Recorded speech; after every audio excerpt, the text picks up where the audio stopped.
5 நிமிடத்தில் அருமையான எண்ணெய் கத்திரிக்காய் செய்யலாம் வாங்க.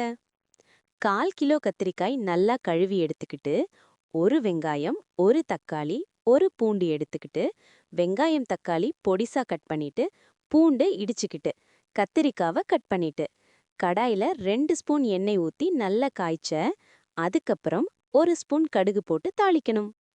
வெங்காயம் சேர்த்து லேசா வதக்கணும். அப்புறம் பூண்டு சேர்த்து பொன்னிறமாக வதக்கவும். தக்காளி சேர்த்து நல்லா வதக்கணும். உப்பு சேர்த்து தக்காளியிலிருந்து தண்ணி வரும் வரை நல்லா வதக்கணும். கத்தரிக்காய் சேர்த்து கலந்து நல்லா வதக்கணும். மஞ்சள் சேர்த்து கலந்து நல்லா வதக்கணும். மிளகாய்த்தூள் சேர்த்து கலந்து நல்லா வதக்கணும். 5 நிமிடம் மிதமான தீயில் வேகவிடவும். இந்த நேரத்துல கத்தரிக்காயிலிருந்து எண்ணெய் பிரிஞ்சு தனியா வரும். வந்ததுக்கப்புறம் தேவைப்பட்டால் தண்ணி 2 இல்லனா 3 ஸ்பூன் கலந்து நல்ல கிளறி இறக்கி விடவும். இது நீங்க அப்படியே சாதத்தில் போட்டு பிசைஞ்சும் சாப்பிடலாம்.